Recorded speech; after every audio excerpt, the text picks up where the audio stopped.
আজকে আমরা যেটি আলোচনা করব সেটি হলো সমুদ্র তরঙ্গের সঞ্চয়জাত ভূমিরূপ। এর আগের দিন আমাদের সমুদ্র তরঙ্গের ক্ষয়কার্যের প্রক্রিয়া, সমুদ্র তরঙ্গের যে বিভিন্ন অংশগুলো রয়েছে, তরঙ্গ দৈর্ঘ্য, তরঙ্গ উচ্চতা, তরঙ্গ শীর্ষ, তার সঙ্গে সমুদ্র তরঙ্গের ক্ষয়কার্যের ফলে সমুদ্র উপকূলবর্তী অঞ্চলে যে বিভিন্ন ধরনের ভূমিরূপের সৃষ্টি হয়েছিল সেই সমস্ত ভূমিরূপগুলি সম্পর্কে কিন্তু আমরা জেনেছিলাম। তো আশা করব তোমাদের সেই ক্লাসটিতে কোনো রকম অসুবিধা নেই। যদি অসুবিধা থাকতো আমি বলেছিলাম তোমরা তোমাদের যে হোয়াটসঅ্যাপ গ্রুপটি রয়েছে সেই হোয়াটসঅ্যাপ গ্রুপে কিন্তু আমাকে জানাবে। তো বেশ কয়েকজন জানিয়েছিল, আমি তাদের কিন্তু সলভ করিয়ে দিয়েছি। তো আজকে আমরা তারপরে থেকে সমুদ্র তরঙ্গের সঞ্চয় কাজের ফলে কী ধরনের ভূমিরূপ সৃষ্টি হয়েছে সেই সংক্রান্ত আমরা পড়ব। তো সমুদ্র তরঙ্গের সঞ্চয়জাত ভূমিরূপের একটি পিডিএফ আমি অলরেডি এর আগের দিন তোমাদের হোয়াটসঅ্যাপ গ্রুপে পাঠিয়ে দিয়েছি। তোমরা প্রত্যেকে আশা করি লিখে নিয়ে এসো। তো আমি আজকে সেই পিডিএফটি তোমাদের ভালো করে বুঝিয়ে দেবো। তার সঙ্গে আরও বেশ কিছু প্রশ্ন, যে আমাদের তারপরের যে পার্ট রয়েছে প্রবাল প্রাচীর, সেই প্রবাল প্রাচীরটাও আজকে আমি বুঝিয়ে দেবো। আর তোমাদের আজকে হোয়াটসঅ্যাপ গ্রুপে কিন্তু আমি অলরেডি সেই পিডিএফটি পাঠিয়ে দিয়েছি, যেগুলো তোমরা প্রত্যেকেই লিখে নিয়েছো। তো দেখো, আমরা সমুদ্র তরঙ্গের ক্ষয়কার্যের ফলে বিভিন্ন ধরনের ভূমিরূপ পেয়েছিলাম। মূলত সমুদ্র তরঙ্গের আঘাতপ্রাপ্ত হওয়ার ফলে আমাদের যে সমুদ্র উপকূলবর্তী ভৃগু অঞ্চলটি রয়েছে, অর্থাৎ খাড়া ঢালু অংশটি রয়েছে, সেখানে বিভিন্ন ধরনের ভূমিরূপের সৃষ্টি হয়েছিল। এবার আমাদের কি বলেছে, সমুদ্র তরঙ্গের সঞ্চয় কাজের ফলে সৃষ্ট ভূমিরূপ। এবার সঞ্চয় মানে কি, বিভিন্ন যে নুড়ি কাকর বালিগুলো রয়েছে, সেই সমস্ত নুড়ি কাকর বালিগুলো যখন কোনো একটি স্থানে সঞ্চিত হয়ে একটি নতুন যে ভূমিরূপের সৃষ্টি করবে, তখনই তাকে বলবো আমরা সঞ্চয়জাত ভূমিরূপ। অর্থাৎ সঞ্চয়জাত ভূমিরূপ বলতে কোনো একটি স্থানে নতুন জিনিসের আগমন এবং সঞ্চয়করণ, অর্থাৎ সেখানে সঞ্চিত হয়ে যখন বিভিন্ন আকৃতির বা সঞ্চিত হওয়ার আগে ভূমিরূপটি কেমন ছিল সেটির পরিবর্তন করবে, তখনই তাকে বলবো আমরা সঞ্চয়জাত ভূমিরূপ। তো সঞ্চয়জাত ভূমিরূপের পিডিএফটি তো আমি আগেই দিয়ে দিয়েছি। তো এখানে যে সঞ্চয়জাত ভূমিরূপের গুলো রয়েছে সেগুলির মধ্যে সৈকত ভূমিরূপ রয়েছে। আমি একটু বলে দিই যে সমুদ্র তরঙ্গের সঞ্চয় কার্যের ফলে যে ধরনের ভূমিরূপগুলি সৃষ্টি হয়েছে তার মধ্যে রয়েছে সৈকত ভূমিরূপ, সৈকত শিরা, তারপর রয়েছে সামুদ্রিক বাঁধ। এই সামুদ্রিক বাঁধকে আবার তিনটি ভাগে ভাগ করা যায়। একটি হলো পুরোদেশীয় বাঁধ, একটি হলো বেরিয়ার বিচ, একটি হলো টমলো। তো মোট আমরা তিনটি পেলাম এখানে। তো তিনটির মধ্যে যে সামুদ্রিক বাঁধ ছিল সেই সামুদ্রিক বাঁধকে কিন্তু আবার তিনটি ভাগে ভাগ করা গিয়েছিল, অর্থাৎ তিন ধরনের সামুদ্রিক বাঁধ লক্ষ্য করা যায়। তারপরে স্প্রিট, একে আবার দুটি ভাগে ভাগ করা যায়, হুক স্প্রিট আর হলো তীক্ষ্ণাগ্র স্প্রিট। তো তোমরা অনেক বইয়ে যে সামুদ্রিক যে বাঁধ রয়েছে সেই সামুদ্রিক বাঁধের মধ্যেই কিন্তু স্প্রিটগুলো পেতে পারো। অর্থাৎ আমরা যে পুরোদেশীয় বাঁধ, তারপর বেরিয়ার বিচ পেলাম, টমলো পেলাম, স্প্রিট, হুক স্প্রিট, তীক্ষ্ণাগ্র স্প্রিট, এগুলো আমরা পেতে পারি। তো আমি তোমাদের যেভাবে পিডিএফটি পাঠিয়েছি বা যে নোটটি পাঠিয়েছি তোমরা সেইভাবেই কিন্তু পরীক্ষায় লিখবে যে স্প্রিটকে দুটি ভাগেই ভাগ করা যায়, একটা হুক স্প্রিট আর হলো একটা তীক্ষ্ণাগ্র স্প্রিট। তারপরে সমতল কর্দম ক্ষেত্র আর হলো উপকূলীয় বালিয়াড়ি।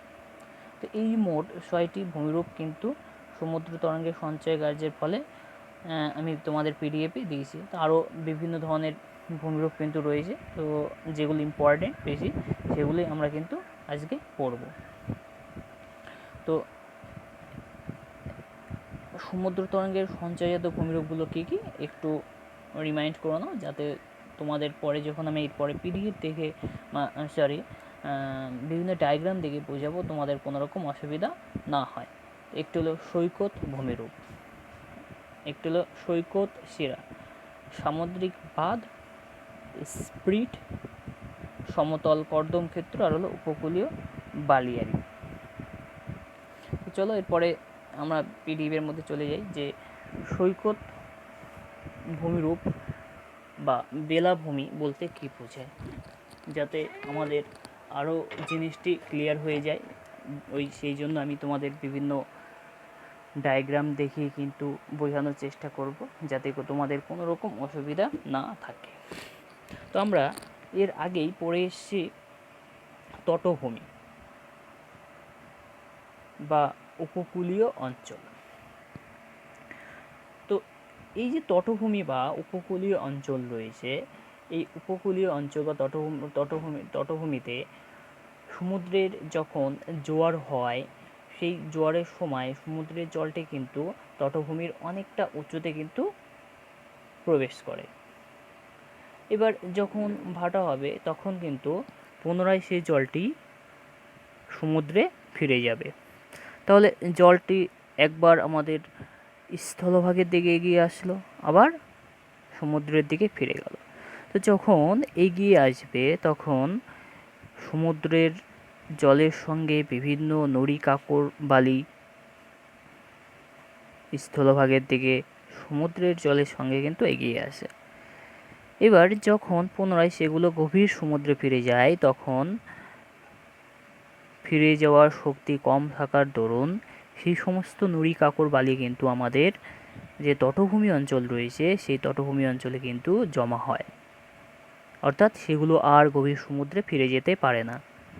তটভূমিতে সেগুলো জমাটবদ্ধ অবস্থায় পড়ে থাকে এবং সেগুলো দীর্ঘদিন ধরে জমাট হতে হতে গভীর সমুদ্রের দিকে হালকা ঢালু হয়ে প্রায় একটি সমতল ভূমির কিন্তু সৃষ্টি হয়। যখন এরকম সমতল ভূমির সৃষ্টি হবে তখনই তাকে বলবো আমরা সৈকত ভূমিরূপ বা বেলাভূমি। এখানে দেখো ডায়াগ্রামটি রয়েছে, এটা সমুদ্র রয়েছে, এটি সমুদ্র রয়েছে। সমুদ্রের জলটি ক্রমশ সামনের দিকে আমাদের এগিয়ে আসছে, এবং এটা আমাদের তটভূমি বা তটভূমি রয়েছে। তো এখানে কিন্তু সমুদ্র তরঙ্গে যখন সামনের দিকে এগিয়ে এসছে, সেই সমুদ্র তরঙ্গের সঙ্গে বিভিন্ন নুড়ি কাকড় বালিগুলো কিন্তু এই যে তটভূমি অঞ্চল রয়েছে এখানে সঞ্চিত হয়েছে। এবং দেখো এটি কিন্তু সমুদ্রের দিকে, গভীর সমুদ্রের দিকে কিন্তু সামান্য ঢালু হয়ে কিন্তু একটি বিশাল সমতল ভূমির সৃষ্টি করেছে। তখনই তাকে বলবো আমরা সৈকত ভূমি রূপ। এটি আমাদের নিকটবর্তী যে দীঘা রয়েছে, দীঘা বিচ রয়েছে, সেই দীঘা বিচের যে সৈকত ভূমিরূপগুলো রয়েছে সেটি কিন্তু উদাহরণ। এটি কিন্তু সৈকত ভূমিরূপের উদাহরণ, যে এখানে অসংখ্য মানুষজন হাঁটাচলা করছে, যেখানে বিভিন্ন ধরনের নুড়ি কাকড় বালিগুলো কিন্তু সমুদ্রের ঢেউয়ের সঙ্গে সামনের দিকে এগিয়ে এসছে এবং সেখানে সঞ্চিত হয়ে কিন্তু বিশাল সমভূমির সৃষ্টি হয়েছে। এবার যখন জোয়ার হবে তখন পুনরায় এই পর্যন্ত মিনিমাম জলের আগমন ঘটবে এবং যখন ভাটা হবে তখন জলটা পুনরায় আবার এখানে কিন্তু চলে এসছে। এই এই পোর্শনটুকু রয়েছে বা এই জায়গাটুকু রয়েছে, এখানে কিন্তু বিভিন্ন ধরনের নুড়ি কাকড় বালিগুলো সঞ্চিত হয়ে কিন্তু প্রায় সমতল ভূমির মতো সৃষ্টি করেছে। অর্থাৎ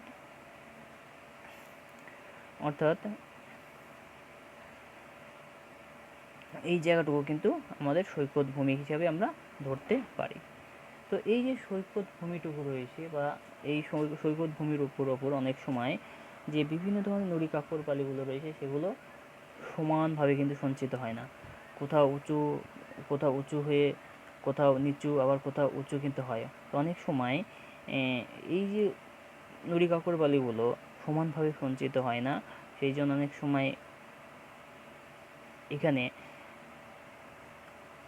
শিরার মতো আকৃতির কিন্তু একটি ভূমিরূপ সৃষ্টি হয়। অর্থাৎ যদি তোমাদের বাড়িতে যদি কোনো রকম বালুর থাকে, বালুকণা দিয়ে যদি সমতল ভূমি সৃষ্টি করে দাও এবং তার উপর দিয়ে যদি আমাদের যে পিঁপড়ে রয়েছে সেই পিঁপড়েটা যদি হেঁটে যায়, তো দেখবে যে লাইন বরাবর হেঁটে যাবে সেখানে কিন্তু একটা লাইন বা দাগের কিন্তু একটা সৃষ্টি হয়ে যাবে। ঠিক তেমনই আমাদের সৈকত যে ভূমিরূপ রয়েছে সেখানেও কিন্তু সেরকম একটি লাইনের বা দাগের কিন্তু একটা সাপ কিন্তু পড়ে যায়, অর্থাৎ একটা শিরার কিন্তু সৃষ্টি হয়। তখনই তাকে বলবো আমরা সৈকত শিরা। তারপর রয়েছে সামুদ্রিক বাঁধ। সামুদ্রিক বাঁধ বলতে কি বাঁধের সৃষ্টি হবে। এবার এই যে বাঁধগুলো রয়েছে সেই বাঁধগুলো অবশ্যই কি বিভিন্ন ধরনের যে নুড়ি কাকর বালিগুলো রয়েছে সেগুলো সঞ্চিত হয়েই হবে। তো আমাদের যে মহীসোপান অঞ্চল রয়েছে, যেখানে সমুদ্র তলদেশের গভীরতা খুবই কম, অর্থাৎ যেখানে সমুদ্রের তরঙ্গ যখন প্রবেশ করে তখন সমুদ্র তরঙ্গের যে ঢেউটি রয়েছে সেটি ভেঙে যায় এবং কুণ্ডলী আকারে সামনের দিকে এগিয়ে আসে, সেই সমস্ত এলাকায়, অর্থাৎ সমুদ্র উপকূলবর্তী অঞ্চল থেকে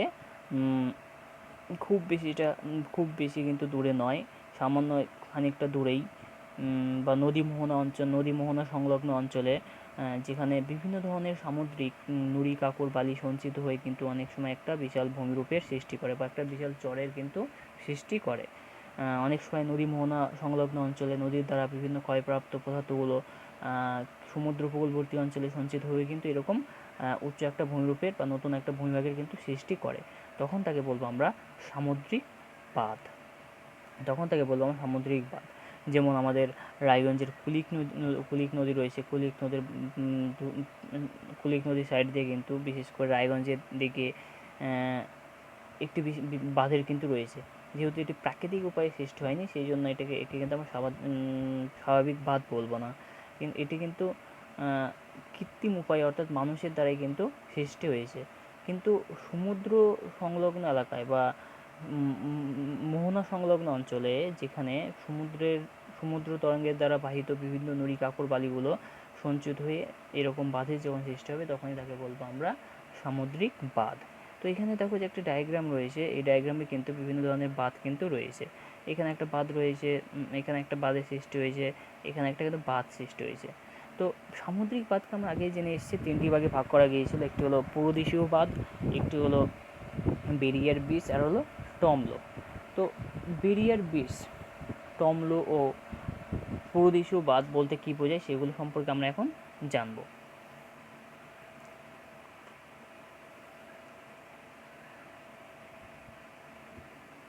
সরি, একটু মিস্টেক হয়ে গেল।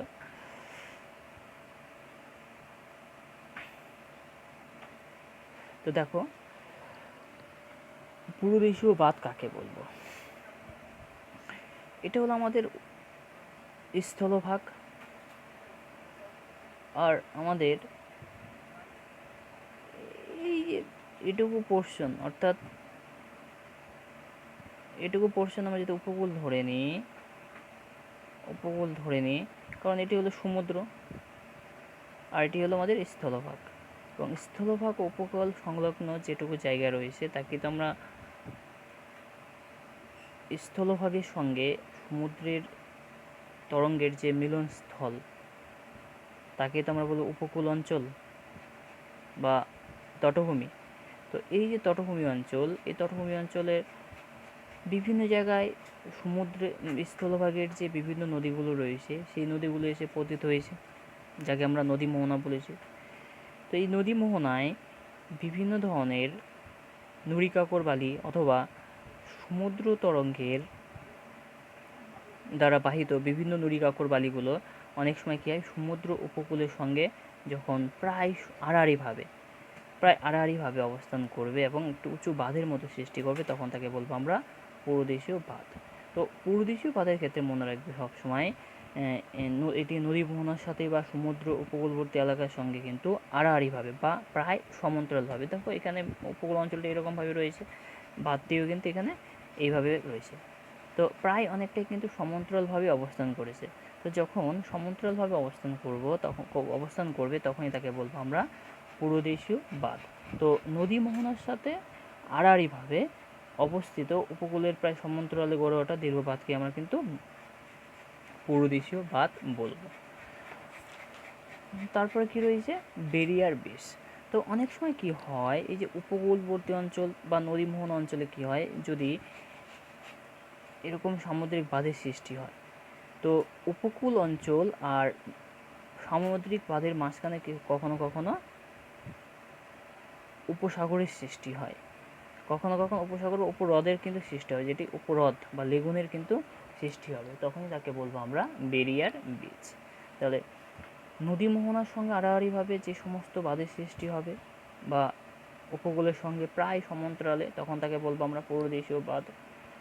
আর বেরিয়ার বীজ কাকে বলবো? কখনো কখনো কখনো কখনো উপকূল ও উপকূল ও সামুদ্রিক যে বাঁধ রয়েছে তার মাঝখানে উপহ্রদের অবস্থান করে, অর্থাৎ উপকূল অঞ্চল ও যে বাঁধের সৃষ্টি হয়েছে সমুদ্র উপকূলে, সেখানে একটি কিন্তু উপহ্রদের সৃষ্টি হয়েছে, তখন তাকে বলবো আমরা বেরিয়ার বীজ। যেমন এখানে কিন্তু একটা উপহ্রদের সৃষ্টি কিন্তু হয়েছে, তোমরা এখানে দেখতেই পাচ্ছ। এখানে কিন্তু একটা বাঁধ রয়েছে, এটি ক্লিয়ার করে দিচ্ছি তোমাদের যাতে বুঝতে সুবিধা হয় আরও। এটি একটি বাঁধ রয়েছে, এটি কিন্তু আমাদের উপকূল অঞ্চল। এখানে তো এর মাঝখানে দেখো এই এলাকাটা, এখানে কিন্তু একটু উপহ্রদ বা লেগুনের কিন্তু সৃষ্টি হয়েছে, যেটি সমুদ্রের লবণাক্ত জল দ্বারা কিন্তু বেশিরভাগটাই স্থলভাগ দ্বারা পরিপূর্ণ, সামান্য কিছুটা অংশ কিন্তু সমুদ্রের সঙ্গে যুক্ত রয়েছে, তখনই তাকে বলবো আমরা উপহ্রদ বা লেগুন।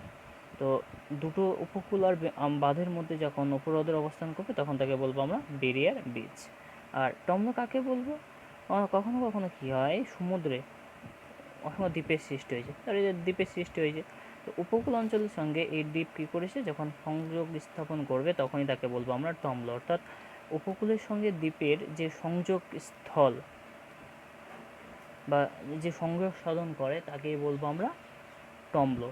তো কখনো কখনো কী হয় যে কিছু কিছু বাঁধ, যেমন এখানে যে বাঁধটি রয়েছে,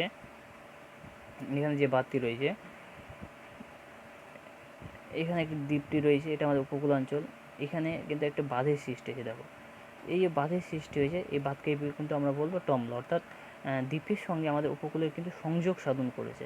তো যে বাঁধ উপকূলের সঙ্গে কোনো একটি দ্বীপের সংযোগ সাধন করবে তখনই তাকে বলবো আমরা টম্ল। তো আমরা তিনটি বাঁধ পেলাম, একটি হলো পূর্বদেশীয় বাঁধ, একটি হলো বেরিয়ার বীজ, আর একটি হলো টম্ল। তো পূর্বদেশীয় বাঁধ সবসময় কী হবে, নদী মোহনার সঙ্গে আড়াআড়িভাবে বা উপকূলের কিন্তু প্রায় সমান্তরালে কিন্তু গড়ে উঠবে। আর কখনো কখনো উপকূল আর বাঁধের মধ্যে যদি উপহ্রদ অবস্থান করে তখন তাকে বলবো আমরা বেরিয়ার বীজ। আর দ্বীপের সঙ্গে উপকূলের যে সংযোগ সাধন করবে যে বাঁধ তাকে বলবো আমরা টম্ল। তো তিনটে বাঁধের কিন্তু তিন রকম বৈশিষ্ট্য লক্ষ্য করা যায়। তো তোমরা এটি কিন্তু মনে রাখবে, শর্ট প্রশ্ন কিন্তু অনেক সময় এই বাঁধ থেকে আসে যে উপকূল ও দ্বীপের মধ্যে সংযোগ সাধনকারী বাঁধের নাম কি? টম্ল, বেরিয়ার বীজ আর পূর্বদেশীয় বাঁধ। অ্যান্সার কিন্তু আমার হবে টম্ল। অথবা নদী মোহনার সঙ্গে আড়াআড়ি বা উপকূলের সঙ্গে সমান্তরালভাবে কোন বাঁধের সৃষ্টি হয়, তখন হবে কিন্তু পূর্বদেশীয় বাঁধ। আর উপকূল ও বাঁধের মাঝখানে যখন লেগুন সৃষ্টি হয় তখন তাকে বলবো আমরা বেরিয়ার বীজ। তো তারপরে দেখো রয়েছে স্প্রিট খুবই সহজ। তো স্প্রিটের ক্ষেত্রে স্প্রিটটাও অনেকটা কিন্তু বাঁধের মতো। তো এখানকার বাঁধের সঙ্গে এই স্প্রিটের একটি বৈশিষ্ট্য আলাদা রয়েছে, যে স্প্রিটের ক্ষেত্রে কী হবে, বাঁধের একটি প্রান্ত আমাদের উপকূলের সঙ্গে সংযোগ সাধন করে থাকবে, অর্থাৎ উপকূলের সঙ্গে কিন্তু যুক্ত থাকবে, এবং অন্য প্রান্ততেই গভীর সমুদ্রের দিকে কিন্তু এগিয়ে যাবে বা গভীর সমুদ্রের দিকে উলম্ব রেখার আকারে অবস্থান করবে, তখনই তাকে কিন্তু আমরা স্প্রিট বলবো। তো বিভিন্ন ধরনের যে সামুদ্রিক নুড়ি, বালি, কাঁকড় রয়েছে সেগুলো কী হয়, সমুদ্র উপকূল থেকেই একদম সঞ্চিত হতে থাকে, এবং দীর্ঘদিন ধরে সঞ্চিত হতে হতে একসময় কী হয়, উপকূল রেখা থেকে আমাদের গভীর সমুদ্রের দিকে যে বাঁধটি উলম্বভাবে এগিয়ে যাবে তখনই তাকে বলবো আমরা স্প্রিট। তো এই স্প্রিটকে আকৃতি অনুসারে আবার দুটি ভাগে ভাগ করা যায়, যেমন রয়েছে হুক স্প্রিট, তারপর রয়েছে তীক্ষ্ণাগ্র পূর্বভূমি বা তীক্ষ্ণাগ্র স্প্রিটও কিন্তু বলতে পারো। তো হুক স্প্রিটের ক্ষেত্রে আমরা তাকেই বলবো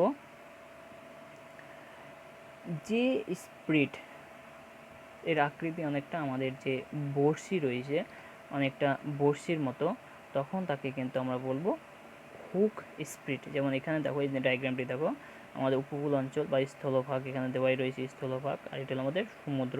তো এখানে উপকূলের সঙ্গে কিন্তু এই বাঁধটি কিন্তু সংযুক্ত রয়েছে, আর একটি প্রান্তে কিন্তু গভীর সমুদ্রের দিকে উন্মুক্ত রয়েছে বা উলম্বভাবে সামনের দিকে গভীর সমুদ্রের দিকে এগিয়ে গেছে। এর আকৃতি অনেকটা দেখো, অনেকটা আমাদের বড়শি যেরকম হয়, মাছ ধরার যে বড়শিগুলো রয়েছে সেই বড়শির মতো যখন হবে তখন তাকে বলবো আমরা হুক স্প্রিট। তখন তাকে বলবো আমরা হুক স্প্রিট। তারপর রয়েছে তীক্ষ্ণাগ্র স্প্রিট। তীক্ষ্ণাগ্র স্প্রিট আমরা কাকে বলবো? যখন স্প্রিটগুলির আকৃতি অনেকটা কী হবে, ত্রিকোণাকারের মতো হবে, অনেকটা কী হবে, ত্রিকোণাকার। যদি দুটো স্প্রিট হুক পরস্পরের সঙ্গে মিলিত হয় এবং দেখতে অনেকটা ত্রিকোণার মতো বিস্তৃত হবে তখন তাকে কিন্তু আমরা তীক্ষ্ণাগ্র স্প্রিট বলবো। যেমন এটা কিন্তু রয়েছে, এখানে কিন্তু তীক্ষ্ণাগ্র স্প্রিটের কিন্তু সৃষ্টি হয়েছে। তো হুক স্প্রিট অনেকটা কী হবে, হুকের মতো, বা আমাদের যে মাছ ধরার বড়শি রয়েছে সেই বড়শির মতো যখন আকৃতি হবে তখন তাকে বলবো আমরা হুক স্প্রিট। আর তীক্ষ্ণাগ্র প্রভূমির ক্ষেত্রে আকৃতি কেমন হয়, ত্রিকোণাকৃতির ভূখণ্ড গঠন করে, তখন তাকে বলবো তীক্ষ্ণাগ্র পুরভূমি। তো এই আকৃতিগুলো কিন্তু তোমার খুব ভালো করে মনে রাখবে যে হুক স্প্রিটের আকৃতি কেমন আর তীক্ষ্ণাগ্র পুরভূমির আকৃতি কেমন, এগুলো কিন্তু পরীক্ষার শর্ট প্রশ্নতে কিন্তু খুব থাকে। তো এখানে যে ডায়াগ্রামটি রয়েছে তেমন ডায়াগ্রামটি রয়েছে তেমন এখানে যেমন বেরিয়ার বীজের সৃষ্টি হয়েছে, তারপর এখানে কিন্তু টমলের সরি এখানে কিন্তু পুরোদেশীয় বাঁধের সৃষ্টি হয়েছে। আর এখানে কিন্তু আবার দেখো টমল, এটা একটা দ্বীপ, এখানে স্থলভাগের সঙ্গে কিন্তু যুক্ত করেছে যে বাঁধটি, তাকে আমরা টমলও ফেলবো। তো এখানে এই যে ডায়াগ্রামটি রয়েছে এই ডায়াগ্রামটি কিন্তু তোমরা এখানে নিতে পারো। যে 5 নম্বরটি রয়েছে এটি কিন্তু 5 নম্বর যেটি রয়েছে এটি কিন্তু বেরিয়ার বীজের একটি উদাহরণ, কারণ এখানে কিন্তু উপহ্রদের সৃষ্টি হয়েছে। আর এখানে যে টমলটি এখানে যে বাঁধটি রয়েছে, এখানে যে বাঁধটি রয়েছে আমি একদম স্পষ্টভাবে তোমাদের বলে দিচ্ছি, এই ডায়াগ্রামটি পারলে সবাই এঁকে নেবে, কারণ তোমাদের যেহেতু ভূগোল সাবজেক্ট সেহেতু ডায়াগ্রাম দিলে সবথেকে ভালো, সেহেতু ডায়াগ্রাম দেওয়াটা আমি বলবো খুবই জরুরি। সেই জন্য পারলে এই ডায়াগ্রামটা এঁকে নিতে পারো, স্থলভাগ এঁকে নেবে, সমুদ্র এঁকে নেবে। তো এখানে একটি বাঁধের সৃষ্টি হয়েছে উপকূল থেকে সামান্য দূরেই, যেখানে বাঁধের সৃষ্টি হওয়ার ফলে এখানে একটা হ্রদের সৃষ্টি, উপহ্রদের কিন্তু সৃষ্টি হয়েছে, তখন তাকে বলেছিলাম আমরা কি বেরিয়ার বীজ। তো এখানে একটা বাঁধের সৃষ্টি হয়েছে, একে বলবো আমরা পুরোদেশীয় বাঁধ। এখানে এটাতে দ্বীপ রয়েছে, এই দ্বীপকে স্থলভাগের সঙ্গে সংযুক্ত করেছে এই বাঁধ, তখন তাকে বলবো আমরা টমলো। তখন তাকে বলবো আমরা টমলো। তারপর আমরা স্পিডের ক্ষেত্রেও পেলাম, এখানে দেখো রয়েছে হুক স্পিড, এখানে তীক্ষ্ণাগ্র স্পিড। যদি পারো তো এই ডায়াগ্রামটি কিন্তু তোমরা সবাই এঁকে নেবে। তারপরে সমতল কর্দম ক্ষেত্র রয়েছে, তেমন এগুলো কিছু নেই। অনেক সময় কি হয়, স্পিড বা পুরোদেশীয় বাঁধের পেছনে উপকূলের দিকে অগভীর উপসাগরের জোয়ার নদী তারপর তরঙ্গ স্রোতের দ্বারা বাহিত পলি কিন্তু সঞ্চিত হয়, যে সমভূমি গঠন করে, তখন তাকে সমতল কর্দম ক্ষেত্র বলে। তো বাকি দুটো অতটা ইম্পর্টেন্ট নেই, এই দুটো তোমরা একটু দেখে নাও। তো তারপরে দেখো আমরা যেটা করব, দেখো এখানে একটি হুক স্পিডের সরি তীক্ষ্ণাগ্র স্পিডের কিন্তু একটি অরিজিনাল ডায়াগ্রাম কিন্তু এখানে রয়েছে, বাস্তবে কিন্তু এরকম দেখা যায়। তারপর দেখো আমরা যেটি শুরু করবো আজকে প্রবাল প্রাচীর। আমি আজকে এই পিডিএফটি তোমাদের আমি গ্রুপে পাঠিয়ে দিয়েছি, তোমরা প্রত্যেকে আশা করি লিখে নিয়েছো। তো আমি তোমাদের এই জিনিসটা আজকেই বুঝিয়ে দিচ্ছি যাতে তোমাদের সিলেবাসটা তাড়াতাড়ি এগিয়ে যায়। আর আজকে তোমাদের যে যতগুলো পিডিএফ আমি পাঠিয়েছি ততগুলো যদি তোমরা লিখে নিতে পারো আজকেই, তাহলে আশা করি তোমাদের কিন্তু প্রথম অধ্যায় কিন্তু শেষ। শুধু একটি পার্ট থাকবে যেটি হলো উপকূল রেখা। তো সেই পার্টের পিডিএফটি আমি এর মধ্যেই আমি একদিন পাঠিয়ে দেবো। আজকে তোমাদের সোমবার, আমি মঙ্গলবার বুধবারের মধ্যে আমি দেখি পাঠিয়ে দেবো, না হলে আমি শুক্রবার দিন আমি শেষ করে দিই। শুক্রবার দিন কিন্তু নতুন অধ্যায়, বিশেষ করে আমাদের অর্থনৈতিক যে ভূগোল রয়েছে সেই অধ্যায় থেকে আমরা শুরু করার চেষ্টা কিন্তু করব। আর এর পরের দিন শুক্রবার দিন তোমরা আমাদের যে সমুদ্র বা সামুদ্রিক যে ভূমিরূপগুলো পেলাম সেটা তো আজকে শেষ হয়ে গেল, সেটার উপর কিন্তু একটি পরীক্ষা কিন্তু প্রত্যেকে দিয়ে দেবে। তো এর পরের ডেট যেটা রয়েছে তোমাদের শুক্রবার দিন রাত্রি 8টার দিকে আমি কিন্তু তোমাদের সামুদ্রিক যে ভূমিরূপ রয়েছে তার সঙ্গে যে প্রবাল প্রাচীরটা আমি আজকে বুঝিয়ে দিচ্ছি সেই প্রবাল প্রাচীরের উপর কিন্তু আমি একটা পরীক্ষা নেব। তো দেখো প্রবাল প্রাচীর বলতে কী বোঝায়। মূলত ক্রান্তীয় অঞ্চল, আমাদের যেমন নিরক্ষীয় অঞ্চল রয়েছে, ক্রান্তীয় অঞ্চল রয়েছে,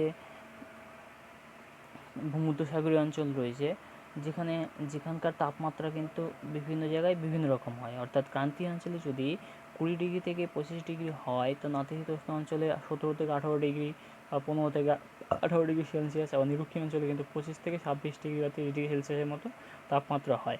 তো ক্রান্তীয় অঞ্চলের মধ্যে যতটুকু সমুদ্র পড়েছে সেই সমস্ত জায়গায় কিছু সামুদ্রিক উদ্ভিদ বা প্রাণী লক্ষ্য করা যায়। যে সমস্ত সামুদ্রিক উদ্ভিদ বা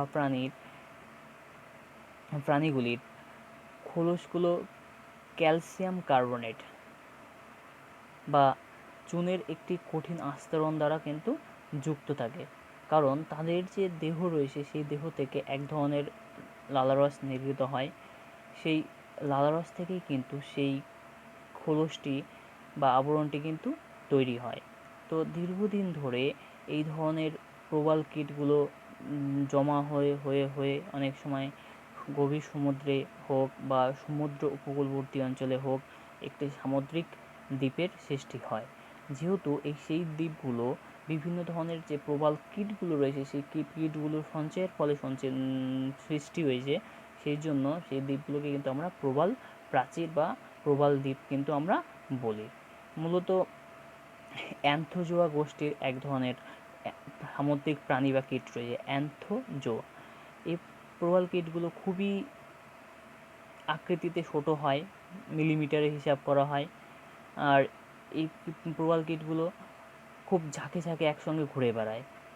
সেই জন্য যখন এই সমস্ত প্রবাল কীটগুলো ঝাঁকে ঝাঁকে ঘুরে বেড়ায়, তখন তাকে আমরা বলবো উপনিবেশ বা কলোনি। অর্থাৎ অসংখ্য প্রবাল কীট একসঙ্গে যুক্ত হয়ে একটা কলোনির মতো কিন্তু সৃষ্টি করে। তো এই সমস্ত প্রবাল কীটগুলো যখন মারা যাবে, তখন তাদের দেহ থেকে এক ধরনের লালারস নির্গত হয়। সেগুলো দীর্ঘদিন ধরে সঞ্চিত হবে, এবং সেই সঞ্চিত হওয়ার ফলে একটা সামুদ্রিক দ্বীপ বা আমাদের প্রবাল প্রাচীরে কিন্তু সৃষ্টি হয়। তো এখানে দেখো যে ডায়াগ্রামটা রয়েছে, সেই ডায়াগ্রামের মধ্যে কিন্তু রয়েছে বিভিন্ন ধরনের সামুদ্রিক কীট বা প্রাণীগুলো রয়েছে। কিন্তু এখানে দেখো এগুলো সামুদ্রিক উদ্ভিদ বা প্রাণী। এখানে একটা কীটও রয়েছে। এই কীটগুলোর কিন্তু গায়ের ওপর একটি আবরণ থাকে, যেগুলো ক্যালসিয়াম কার্বনেট দ্বারা তৈরি হয়। তোমরা ক্লাস 11-এই পড়ে এসছো যে সামুদ্রিক সঞ্চয় ছিল, সেখানে সামুদ্রিক সঞ্চয়ের যত যে কয়েকটি সামুদ্রিক সঞ্চয় ছিল, টেরাপোড, সিন্ধুকদ, উজ, সেখানে কিন্তু তোমরা লক্ষ্য করেছিলে যে সামুদ্রিক কিছু কীটপতঙ্গ রয়েছে। যে সমস্ত কীটপতঙ্গের খোলস থেকে কিন্তু ক্যালসিয়াম কার্বনেট জাতীয় একটি আবরণ থাকে, এবং তাদের যে লালারস নির্গত হয় সেই লালারসের মধ্যে থেকে সেই লালারসে কিন্তু ক্যালসিয়াম কার্বনেটের অন্তর্ভুক্ত। সেই জন্য সেগুলো দীর্ঘদিন ধরে সঞ্চিত হয়ে কিন্তু একটা প্রবাল দ্বীপের বা প্রবাল প্রাচীরের মতো অবস্থান করবে। অর্থাৎ সামুদ্রিক যে বিভিন্ন প্রবাল কীটগুলো রয়েছে সেগুলো দীর্ঘদিন ধরে সঞ্চিত হয়ে যখন একটি প্রাচীরের মতো অবস্থান করবে, তখনই তাকে বলবো আমরা প্রবাল প্রাচীর। তো এই প্রবাল প্রাচীরগুলো গড়ে ওঠার পেছনে কয়েকটি অনুকূল শর্ত রয়েছে।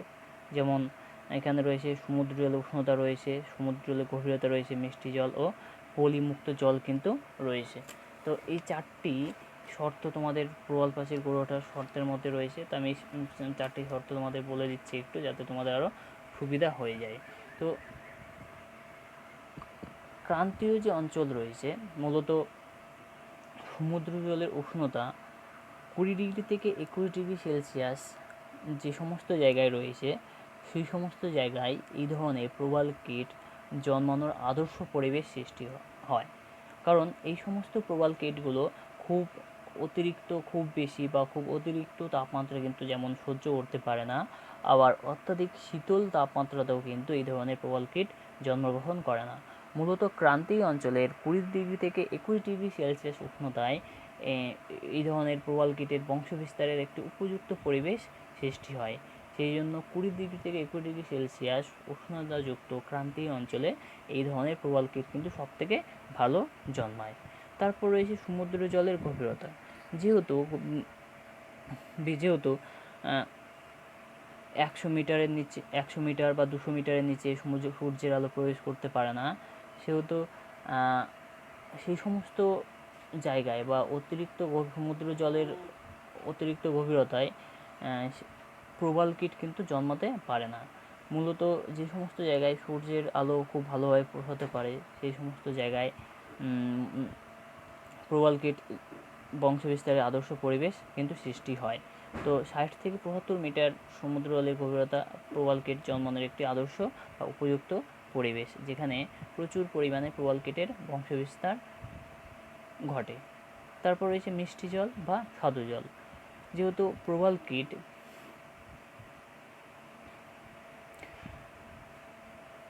এই ধরনের যে প্রবালকেটগুলো রয়েছে, এই ধরনের প্রবালকেটগুলো মূলত মিষ্টি জল বা স্বাদু জলে জন্মগ্রহণ করতে পারে না। সেই জন্য নদী মোহনা সংলগ্ন অঞ্চল, যেখানে নদী সমুদ্রে গিয়ে পতিত হয়, সেখানে নদীর জল সমুদ্রে মিলিত হওয়ার দরুন সেখানকার জলটি কিন্তু লবণাক্ত মিষ্টি হয়, সেহেতু সেখানে কিন্তু প্রবালকেট দ্বীপ গড়ে ওঠে না, অর্থাৎ সেখানে প্রবালকেটেরও বংশবিস্তার বিশেষ ঘটে না। সেই জন্য উপকূল থেকে সামান্য দূরে প্রবাল দ্বীপ কিন্তু গড়ে ওঠে। তারপরে রয়েছে দেখো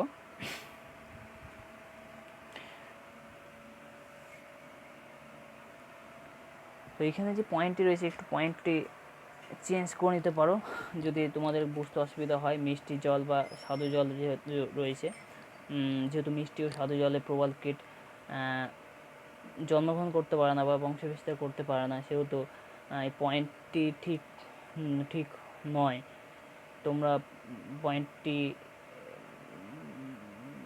আচ্ছা ঠিক আছে। তো মনে রাখবে, প্রবালকেট জন্মানোর জন্য একটি নির্দিষ্ট লবণতার প্রয়োজন বা লবণাক্ত জলের প্রয়োজন। মূলত 30°/1000 থেকে 34°/1000 লবণতায় প্রবালকেটের বংশবিস্তারের আদর্শ পরিবেশ গড়ে ওঠে। আর সমুদ্র উপকূলবর্তী অঞ্চল বা যেখানে নদীর জল এসে মিলিত হয়, সেখানকার জলগুলো মিষ্টি হওয়ার দরুন সেখানে প্রবালকেটের বংশবিস্তার বিশেষ ঘটে না। যেহেতু সেখানে প্রবালকেটের বংশবিস্তার বিশেষ ঘটে না, সেহেতু সেখানে প্রবাল দ্বীপ গড়ে ওঠারও কোনো রকম সম্ভাবনা থাকে না। সেই জন্য উপকূল সংলগ্ন অঞ্চল থেকে একটু দূরে, যেখানে সমুদ্র জলের লবণতা সামান্য পরিমাণ হলেও লক্ষ্য করা যায়, সেই সমস্ত জায়গায় কিন্তু প্রবালকেট গড়ে ওঠার আদর্শ পরিবেশ সৃষ্টি হয় এবং সেখানেই কিন্তু প্রবাল দ্বীপগুলো গড়ে ওঠে। আর রয়েছে পলিমুক্ত জল। যেহেতু সমুদ্রের জলে যদি পলির পরিমাণ বেশি থাকে, সেহেতু সমুদ্র থেকে বা জল থেকে অক্সিজেন গ্রহণ করতে প্রবালকেটের খুবই অসুবিধা হয়, সেহেতু খুব তাড়াতাড়ি তারা মারা যায়। সেই জন্য সেখানে প্রবালকেটের বংশবিস্তার বিশেষ ঘটে না। সেই জন্য উপযুক্ত অক্সিজেনের প্রয়োজনে, অর্থাৎ যাতে তারা খুব ভালোভাবে অক্সিজেন সংগ্রহ করতে পারে, সেই জন্য পলিমুক্ত জল প্রবালকেটের জন্মগ্রহণে বা বংশবিস্তারের ক্ষেত্রে কিন্তু খুবই গুরুত্বপূর্ণ ভূমিকা পালন করে। তো এখানে 4টি পয়েন্ট রয়েছে, আমি 4টি পয়েন্ট দিয়েছি, 3 নম্বরের জন্য খুব ইম্পর্টেন্ট। তো তোমরা 4টি পয়েন্ট খুব ভালো করে পড়ে নেবে। আর মিষ্টি জল যেটা রয়েছে, পয়েন্টটা আমি তোমাদের চেঞ্জ করে দেবো। তোমাদের যে পিডিএফটি পাঠাবো সেখানে আমি চেঞ্জ করে দিয়েছি, দেখবে। তো প্রবাল প্রাচীর গড়ে ওঠার জন্য 20 থেকে 21°C তাপমাত্রা আদর্শ। তার সঙ্গে 60 থেকে 75 মিটার গভীরতা, যেখানে সূর্যের আলো প্রবেশ করতে পারে, সেখানে প্রবালকেট জন্মগ্রহণ করে।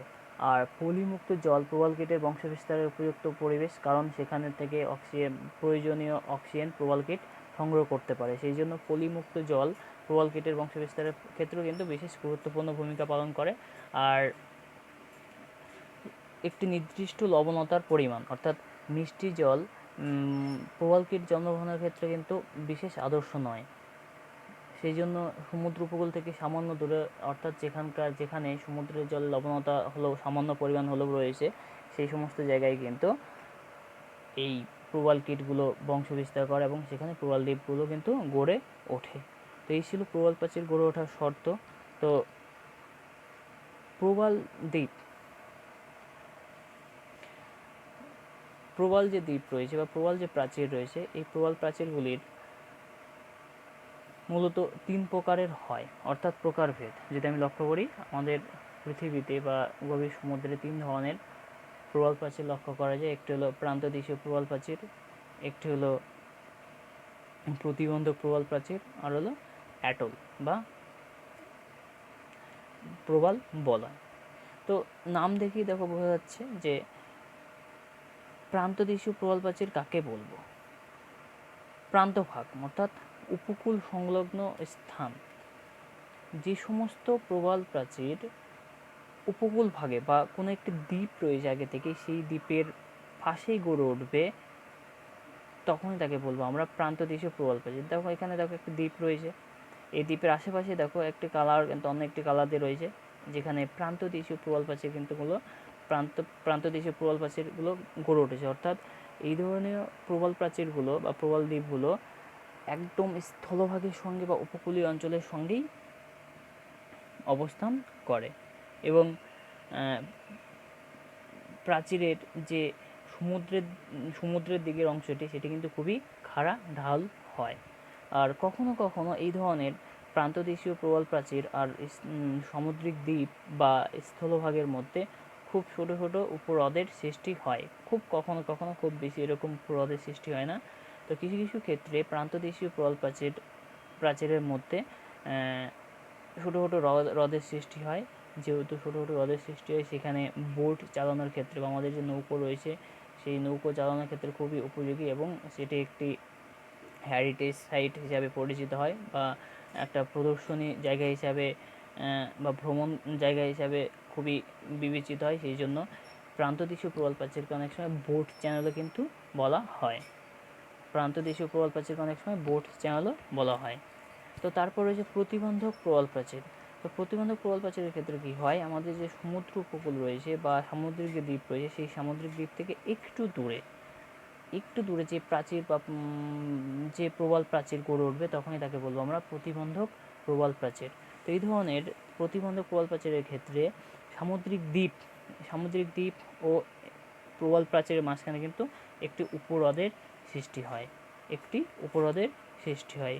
তো কখনো কখনো বা কিছু কিছু প্রতিবন্ধক প্রবাল প্রাচীরের যে ভূমিভাগটি রয়েছে সেটি সমুদ্র পৃষ্ঠের সঙ্গে প্রায় সমান লেভেলে থাকে বলে নৌকো চালানোর ক্ষেত্রে বিশেষ অসুবিধা হয়। যেহেতু নৌকো চালানোর ক্ষেত্রে অনেক বাধার সম্মুখীন হয়, সেই জন্য এর নাম হয়েছে প্রতিবন্ধক প্রবাল প্রাচীর। কারণ কি, নৌকো চালানোর ক্ষেত্রে কিন্তু সেটি বাধার সৃষ্টি করেছে, সেহেতু সেখানে নৌকো চালানো ঠিক সুবিধাযোগ্য নয়। সেই জন্য একে, এই ধরনের প্রবাল প্রাচীরকে আমরা প্রতিবন্ধক প্রবাল প্রাচীর আমরা বলবো। আরেকটি রয়েছে প্রবাল বলয় বা অ্যাটল। এটি গভীর সমুদ্রে বলয়ের আকারে অবস্থান করে, তখনই তাকে বলবো আমরা প্রবাল বলয় বা অ্যাটল। মূলত গভীর সমুদ্রে এই ধরনের প্রবাল প্রাচীর গড়ে ওঠে, কিন্তু প্রান্তদেশীয় আর প্রতিবন্ধক যে প্রবাল প্রাচীরগুলো পেলাম সেগুলো কিন্তু উপকূল সংলগ্ন অঞ্চলেই কিন্তু বেশিরভাগটা গড়ে ওঠে। তো দেখো এখানে আরও ডায়াগ্রাম ভালো মতো দেখাচ্ছে এখানে যে প্রান্তদেশীয় প্রবাল প্রাচীরের ক্ষেত্রে এটি আমাদের ভূমিভাগ, এই পোর্শনটি কিন্তু আমাদের প্রান্তদেশীয় প্রবাল প্রাচীর, অর্থাৎ এখানে বিভিন্ন ধরনের প্রবাল কীটগুলো সঞ্চিত হয়ে দীর্ঘদিন ধরে জমা হয়ে কিন্তু এই ধরনের প্রবাল প্রাচীর বা প্রান্তদেশীয় প্রবাল প্রাচীরের সৃষ্টি হয়েছে। আর এটি কিন্তু আমাদের রয়েছে সমুদ্রপৃষ্ঠ। ডায়াগ্রাম দেখে অনেকটা বোঝা যাচ্ছে যে একদম স্থলভাগের সঙ্গে বা উপকূল সংলগ্ন অঞ্চলের সঙ্গে বা কোনো সামুদ্রিক দ্বীপের সঙ্গে যখন প্রবাল প্রাচীরের সৃষ্টি হবে, তখন তাকে বলবো আমরা প্রান্তদেশীয় প্রবাল প্রাচীর। তারপর দেখো প্রতিবন্ধক প্রবাল প্রাচীর রয়েছে, এটি আমাদের ভূমিভাগ ছিল। এখানে দেখো আমাদের প্রবাল প্রাচীরের সৃষ্টি হয়েছে। এবার এই যে প্রবাল প্রাচীর আর স্থলভাগের মাঝখানে একটা লেগুন বা উপহ্রদের কিন্তু সৃষ্টি হয়েছে, তাহলে যখন প্রবাল প্রাচীর আর ভূমিভাগের মধ্যে একটি উপহ্রদের অবস্থান করবে, তখনই তাকে কিন্তু আমরা বলবো প্রতিবন্ধক প্রবাল প্রাচীর। আর এই প্রবাল প্রাচীরকে প্রতিবন্ধক প্রবাল প্রাচীর বলার পেছনে যে কারণটি বিজ্ঞানীরা দেখিয়েছেন সেটি হলো, এই যে প্রবাল প্রাচীরের উপরিপৃষ্ঠ, প্রবাল প্রাচীরের উপরের অংশ, এটি অনেক সময় কী হয়, সমুদ্রপৃষ্ঠের সঙ্গে প্রায় সমান লেভেলের থাকে। তো সবগুলো প্রতিবন্ধক প্রাচীরের তার সমানভাবে থাকবে না, কিছুটা হলে একটু হলে উঁচু হবে। তো কিছু কিছু প্রবাল প্রাচীর বা প্রতিবন্ধক প্রবাল প্রাচীরের ভূমিভাগটি সমুদ্রপৃষ্ঠের সঙ্গে প্রায় সমান লেভেলের থাকে, সেহেতু এখানে যে লেগুনের সৃষ্টি হয়েছে বা উপহ্রদের সৃষ্টি হয়েছে, সেই উপহ্রদ দিয়ে যখন নৌকো চালানো হয়, সেই নৌকো চালানোর সময় মাঝে মধ্যে এটি কিন্তু বাধার সৃষ্টি করে। যখন বাধার সৃষ্টি করবে, সেই জন্য এই ধরনের প্রবাল প্রাচীরকে আমরা প্রতিবন্ধক প্রবাল প্রাচীর বলবো। তো এখানে দেখো, এটা দ্বীপ অঞ্চল, দ্বীপের চারপাশে কিন্তু অবস্থান করেছে এবং এই ভূমিভাগ আর এই প্রবাল প্রাচীরের মাঝখানে একটি উপহ্রদের সৃষ্টি হয়েছে। তো মনে রাখবে, প্রান্তদেশীয় প্রবাল প্রাচীরের ক্ষেত্রে উপহ্রদের সম্ভাবনা, সৃষ্টি হওয়ার সম্ভাবনা খুবই কম, কিছু কিছু ক্ষেত্রে হয়। তো প্রতিবন্ধক প্রবাল প্রাচীরের ক্ষেত্রে ভূমিভাগ আর প্রবাল প্রাচীরের মধ্যে কিন্তু উপহ্রদের সৃষ্টি হবেই। আর অ্যাটল যেটি রয়েছে বা লেগুন যেটি রয়েছে, সেখানে গভীর সমুদ্রে মূলত সৃষ্টি হয়। গভীর সমুদ্রে মোটামুটি বলয়ের আকারে, অর্থাৎ বৃত্তাকারে যে সমস্ত খাড়া ঢাল বিশিষ্ট ভূমিরূপের সৃষ্টি হবে, খাড়া ঢাল বিশিষ্ট প্রবাল প্রাচীরের সৃষ্টি হবে, তখনই তাদের বলবো আমরা প্রবাল বলয় বা অ্যাটল। তো এখানে দেখো, গভীর সমুদ্রে কিন্তু অ্যাটলের সৃষ্টি হয়েছে এবং মাঝখানে একটি উপহ্রদেরও কিন্তু সৃষ্টি করেছে, অর্থাৎ প্রবাল প্রাচীর যে রয়েছে, সেই প্রবাল প্রাচীর মাঝখানে একটা লেগুন রয়েছে, যেটাকে বলয় আকারে কিন্তু অবস্থান করেছে, যখন একটা বলয় আকারে কিন্তু ঘিরে রয়েছে, তখনই তাকে বলবো আমরা অ্যাটল বা প্রবাল বলয়। এই ছিল আজকের প্রবাল প্রাচীর সমুদ্র তরঙ্গের সঞ্চয়জাত ভূমিরূপ সম্পর্কে ধারণা। তো তোমাদের যদি কারো কোথাও অসুবিধা থাকে, তোমরা তোমাদের যে হোয়াটসঅ্যাপ গ্রুপটি রয়েছে, সেই হোয়াটসঅ্যাপ গ্রুপে আমাকে ইনফর্ম করে দেবে। আমি তাহলে তোমাদের সেখানে ভয়েস মেসেজ করে হোক বা এর পরবর্তী যে ক্লাসগুলো হবে, সেখানে আমি বুঝিয়ে দেওয়ার চেষ্টা করব। তো ভালো থাকবে, সুস্থ থাকবে, ধন্যবাদ।